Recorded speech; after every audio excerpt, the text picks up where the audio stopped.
మొదటి నుంచి చాలా సమస్యలు ఉన్న నల్గొండకి ఏమేమి మంచి పనులు చేశారో ఇప్పటికే ప్రజలకు తెలుసు.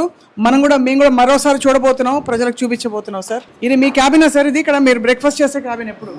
అదే ఇక్కడ హోటలే భోజనమే, నల్గొండలో కిరాయి ఇల్లే, అక్కడ హోటల్ భోజనమే. 35 ఏళ్ళకి వెళ్ళి కిరాయి ఇల్లే ఇప్పటికి కిరాయి ఇల్లే. ఎన్ఎస్వై యూత్ కాంగ్రెస్ ఉన్న కిరాయి ఇల్లు 35 ఏళ్ళ కింద తీసుకున్నా. హోటల్ భోజనం, కిరాయి ఇంట్లో. నా దగ్గర 4 పైసలు ఉంటే, ఎవరైనా పేదవాడు ఉంటే. హైదరాబాద్లో సొంత ఇల్లు ఉంది కదా సార్? హైదరాబాద్లో కొట్టే సొంత ఇల్లు ఉంది. ఊర్లో 3 ఎకరాల భూమి ఉంది. 7 సార్లు ఎలక్షన్ అఫిడవిట్ మీరు ఒకసారి గూగుల్లో పోయి చెక్ చేసుకోండి. ఎలక్షన్ అఫిడవిట్లో ఆ 2 తప్ప ఇంకా ఏమి లేవు. మేము ఏం దాచినా ఎలక్షన్ అఫిడవిట్లో ప్రాపర్టీ దాస్తే within 24 hours disqualify. You can hide out. Police కేసులు ఉన్నాయి, తప్పుడు కేసులు అని చెప్పి ఆర్గ్యూ చేసి 5 years డ్రాగ్ చేయొచ్చు.